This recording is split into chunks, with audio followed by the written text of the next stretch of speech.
बिस्मिल्लाहिर्रहमानिर्रहीम। अस्सलाम वालेकुम। This is Mohammad Ali. आज हम जो टॉपिक पे डिस्कशन करेंगे, जो मैं आज आपके लिए टॉपिक लेकर आया हूँ, वो वर्ब्स है और एडवर्ब्स है। चूँकि हम लोगों ने पार्ट्स ऑफ स्पीच का एक सफ़र शुरू किया हुआ है, तो इससे पहला जो लेक्चर था हमारा नाउन का, प्रोनाउंस का, एडजेक्टिव्स का, तो आज हम बात करेंगे वर्ब्स की और एडवर्ब्स की।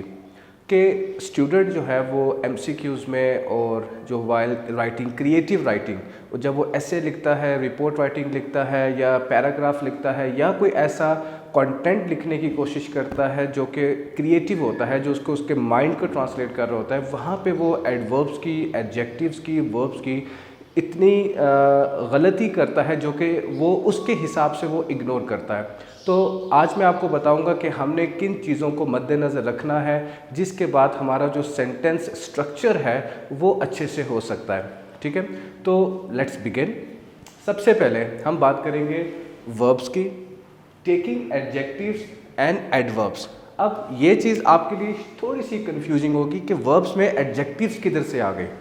स्टूडेंट्स, शुरू से हमें ये बताया जाता है द वर्ब्स को क्वालिफाई करने वाला एडवर्ब होता है, लेकिन वर्ब और एडवर्ब जो है, ये जो एडवर्ब है ये बड़ा एक किस्म का बिजी एक स्ट्रक्चर बनता है कि ये वर्ब्स जो हैं ये एडजेक्टिव्स भी लेते हैं और एडवर्ब्स भी लेते हैं। तो आज हम बात करेंगे दो डिफरेंट डायरेक्शन से कि how it takes like adjectives और how it works like an adverbs. ठीक है, तो लेट्स बिगिन।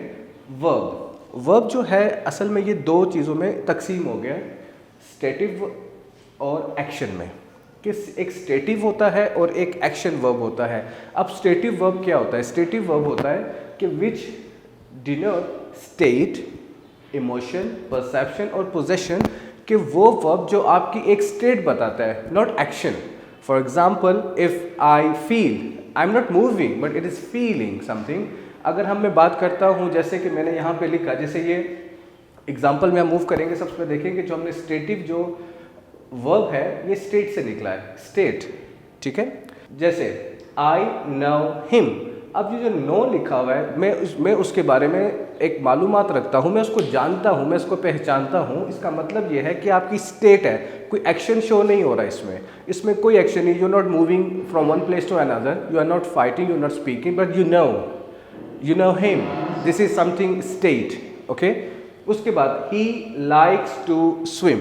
अब ही लाइक्स, वो उसका दिल करता है, उसकी हॉबी है, उसको पसंद है स्विम करने के लिए। इसका मतलब ये है कि अभी कोई एक्शन नहीं हो रहा, it just we can say expressions, we can just say it is a state, कि वो किस स्टेट में है, उसके इमोशंस क्या हैं, उसके जज्बात क्या हैं, पोजेशन क्या है, उसका परसेप्शन क्या है उस चीज़ के बारे में।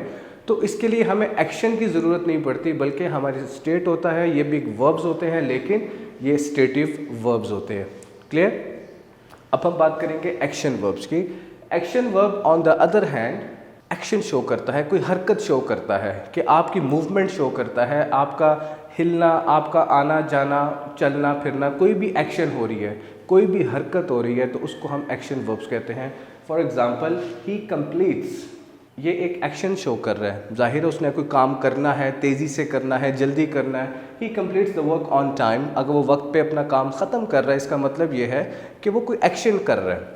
ही हेल्प्ड हिम, डेफिनेटली उसने हेल्प करने के लिए कोई ना कोई तो तगदो की होगी, उसने हेल्प करने के लिए उसने मूवमेंट्स तो की होगी, definitely without sitting, without having a state that I will help him is a kind of state. लेकिन यहाँ पे वो एक हेल्प की बात कर रहा है, जैसे उसने उसकी मदद की थी। इसका मतलब ये है कि यहाँ पे एक्शन है, there is something movement. Fine. अब हम बात करेंगे कि जैसे वर्ब्स जो हैं वो एडजेक्टिव्स भी लेते हैं और एडवर्ब्स भी लेते हैं। जो कि स्टेटिव वर्ब्स होते हैं वो हमेशा एडजेक्टिव्स लेते हैं। For example, I know him, he likes to swim.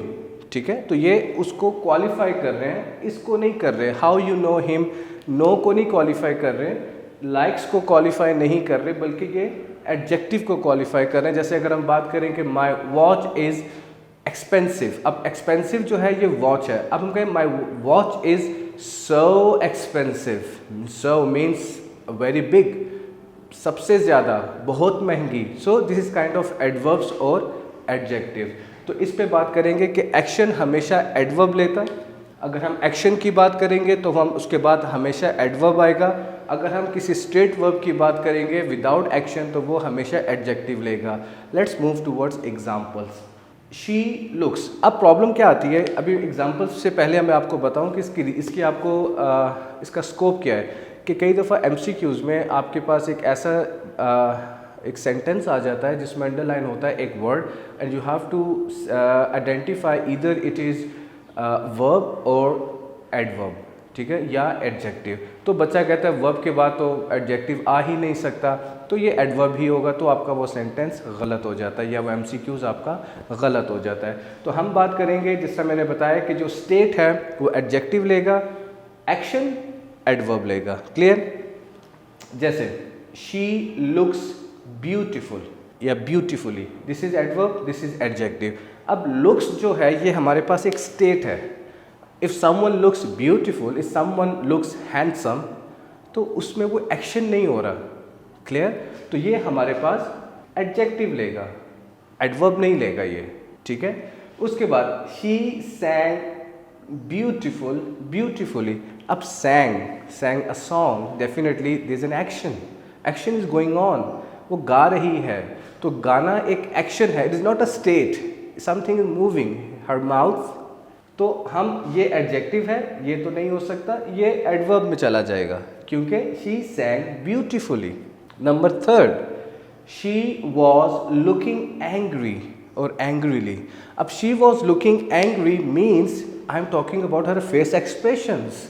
A person is looking angry, वो बंदा गुस्से में दिख रहा है, तो this is something state of your face, state of your being. यहाँ पे हम इमोशंस और स्टेट की बात कर रहे हैं कि वो गुस्से में दिख रहा है, इसका मतलब ये है कि ये she was looking angry not angrily, ये हमारे पास एडजेक्टिव है क्योंकि स्टेट वर्ब आ गया। अगर हम बात करें for example she was looking angry और एंग्रीली एट हिम, अब वो उसकी तरफ देख रही है, this is an action now. अब इस पे एक्शन चल रहा है, एक मूवमेंट हो रही है, तो अब ये हमारे पास वर्ब है और ये एडवर्ब में चला जाएगा, एडजेक्टिव नहीं जाएगा, एडवर्ब में जाएगा। I hope you are understanding this concept. तो इसमें कंफ्यूज नहीं होना कि स्टेट वर्ब्स हमेशा एडजेक्टिव्स लेते हैं और एक्शन वर्ब्स हमेशा एडवर्ब्स लेते हैं, ठीक है। Now moving towards the kinds of adverbs. Class जब हमने नाउन और प्रोनाउन किया था तो उसमें मैंने आपको काइंड्स ऑफ एडजेक्टिव्स में बताया था कि हमने पहले क्वांटिटी लिखनी है, फिर क्वालिटी लिखनी है। तो वो आपको मैंने एक स्ट्रक्चर बताया था कि सेंटेंस में हम जब स्ट्रक्चर लिखते हैं, when we want to speak और we wanted to speak something regarding any object और एनी मटेरियल, तो हमें एक स्ट्रक्चर से बात करनी चाहिए। हमें ये नहीं कि हमारा अपनी मर्जी नहीं है, this is a language, syntax को फॉलो करना पड़ता है। तो एडवर्ब्स में भी आपको मैं यही एक बताऊंगा कि आपको एडवर्ब्स को इस्तेमाल करते हुए, जाहिर है कि हमारी जो एक डेली रोज़मर्रा की जो हमें डेली रूटीन में जो हम लोग स्पीकिंग करते हैं, definitely we call it eight parts of speech, इसीलिए हम इसको एक स्ट्रक्चर से पढ़ते हैं। हम रैंडमली नहीं पढ़ते कि जो हमें आसान लगेगा हम पहले पढ़ लेंगे, जो मुश्किल लगेगा हम छोड़ देंगे उसको। We are not going to skip any topic. Adverbs, अब मैंने आगे लिखा हुआ है MPT। MPT, ये मैं आपको एंड पे बताऊंगा कि what is MPT formula of adverbs. सबसे पहले हम बात करेंगे एडवर्ब ऑफ टाइम। ये हम लोग शुरू से पढ़ते आ रहे हैं कि एडवर्ब ऑफ टाइम का मतलब क्या है। कि एडवर्ब ऑफ टाइम का मतलब है कि हम जब टाइम के बारे में हमें मालूमात मिलती है, जैसे ठीक है टाइम, उससे पहले मैं ये स्किप कर गया। एडवर्ब ऑफ प्लेस, कहाँ पे, लोकेशन, फाइन, कि वो कि एक चीज़ कहाँ पे हुई, जैसे गो देयर, आपको एक लोकेशन बताई जा रही है। एडवर्ब ऑफ टाइम, वक्त बताया जा रहा है, जैसे ही मेट हिम यस्टरडे, तो यस्टरडे हमारे पास टाइम आ गया। He will be living tonight, tonight हमारे पास एडवर्ब ऑफ टाइम आ गया। अब हम बात करेंगे जैसे एडवर्ब ऑफ फ्रीक्वेंसी, मतलब कितनी बार। ही ऑलवेज हेल्प्स, ठीक है, ऑलवेज हमारे पास फ्रीक्वेंसी आ गया। ही हार्डली वर्क्स, ये एडवर्ब ऑफ फ्रीक्वेंसी आ गया। इसी पे हम मेंशन करेंगे कि ये फ्रीक्वेंसी है कि वो हमेशा करता है, बहुत दफ़ा करता है, मेहनत से करता है, so this sometime frequency. Adverb of manner, कैसे किया, ही फाउट ब्रेवली। अब यहाँ पे देखें आप कि ब्रेवली आ रहा है, मैनर। ही वर्क्स हार्ड, वो मेहनत से काम करता है, ही वर्क्स हार्ड, ठीक है, तो ये मैनर हो गया। इस पे हमारे पास ये देखिए go there is a place, this is place. अभी मैं आपको बताऊंगा कि मैंने इस पे मार्किंग क्यों की। अब आप एक चीज़ को नोट करें कि यहाँ पे हमारे पास वर्ब के बाद एडवर्ब आ गया, मतलब this is after verb. He met him yesterday, this is after verb. Clear? Adverb of, मैं फ्रिक्वेंसी को फिलहाल स्किप कर रहा हूँ। फाउंड, ब्रेवली, आफ्टर, हर चीज़ वर्ब के बाद आ रही है, लेकिन फ्रीक्वेंसी में ऐसा नहीं होता। एंड फ्रीक्वेंसी में हमेशा वर्ब से पहले आती है ये चीज़, ठीक है? तभी मैंने लिखा मैनर, प्लेस, टाइम, कि सबसे पहले आएगा एडवर्ब ऑफ मैनर, फिर आएगा एडवर्ब ऑफ प्लेस, फिर आएगा एडवर्ब ऑफ टाइम। क्लियर? अभी हम कुछ एग्जांपल्स करेंगे कि आपने ये देखना है कि सबसे पहले आपने स्ट्रक्चर देखना है कि क्योंकि कई दफ़ा जो आपके पास वर्ड्स अंडरलाइन होते हैं तो आप यही कंफ्यूज हो जाते हो कि ये एडवर्ब ऑफ मैनर है, प्लेस है। कई दफ़ा अगर आपको ये चीज़ याद नहीं रहती कि मैनर है, प्लेस है, तो आपको ये पता होना चाहिए कि शुरू में एडवर्ब ऑफ मैनर आता है, फिर प्लेस आता है, फिर टाइम आता है। क्लियर? और जब आप भी किसी से कोई बातचीत कर रहे हैं, किसी को लेक्चर दे रहे हैं, किसी से कोई गुफ्तगू कर रहे हैं, कन्वर्जेशन है, चाहे वो फॉर्मल है या इनफॉर्मल है, तो आपको यही स्ट्रक्चर फॉलो करना है कि if you are talking something you have to speak firstly adverb of manner, adverb of place and adverb of time. अभी ये देखें कि he comes always to my house. हमें इतना पता है कि ये सेंटेंस गलत लिखा हुआ है, ही कम्स ऑलवेज नहीं, ठीक है? ऑलवेज हमारे पास क्या है? फ्रीक्वेंसी। टू माई हाउस, अब हाउस हमारे पास क्या है? प्लेस, ठीक है? अब हमें पता है कि he comes always to my house, तो हम इसको इस जगह पे पुट करेंगे तो यहाँ पे आएगा always. He always comes to my house. अब ये स्ट्रक्चर ठीक है सेंटेंस का।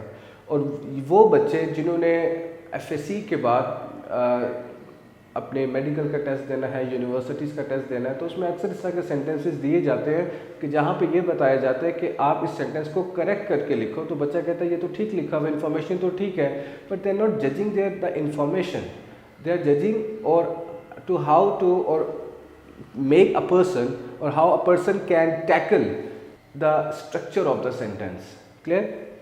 ही हेल्प्स मी नेवर। नेवर हमारे पास फ्रीक्वेंसी आ गया, ही नेवर हेल्प्स मी, ये यहाँ पे आएगा, he never helps me. The girl सैंग beautifully last night at the party. अब देखें, सबसे पहले हमारे पास शी सैंग ब्यूटिफुली, ब्यूटिफुली हमारे पास एडवर्ब ऑफ मैनर है, लास्ट नाइट हमारे पास एडवर्ब ऑफ टाइम है, at the party adverb of place है। लेकिन अब हमें पता है कि MPT होता है, MTP नहीं होता। The girl सैंग beautifully at the party last night, this is the structure of adverb. हमने ये चीज़ आज सीखी कि एडवर्ब्स को हमने यूज़ कैसे करना है। एडवर्ब्स एडजेक्टिव्स का काम भी करते हैं और वर्ब एडजेक्टिव भी लेता है और एडवर्ब भी लेता है। और एडजेक्टिव वो तब लेता है जब हम किसी स्टेटिव वर्ब्स के बारे में बात करते हैं, और एडवर्ब्स तब लेता है जब हम एक्शंस के बारे में बात करते हैं। क्लियर? अभी मैं आपको एक टिप दूंगा कि आपने जो हमारे पास फॉर एग्जांपल अगर फ्रीक्वेंसी है, ठीक है, जैसे अगर हमारे पास एक ऑक्सिलरी वर्ब आ गया और एक मेन वर्ब आ गया कि ही इज़ वर्किंग या ही इज़ ऑक्सिलरी है और आज के बाद अगर मेन वर्ब है, तो हमेशा जो हमारे पास फ्रीक्वेंसी है वो उसके सेंटर में जाएगी। ठीक है, तो ये एक टिप थी।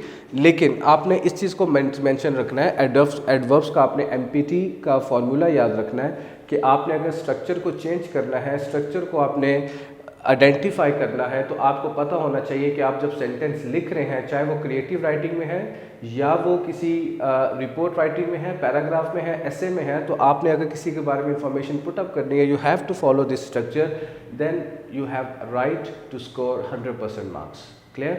I hope you understand well. Thank you and have a good day.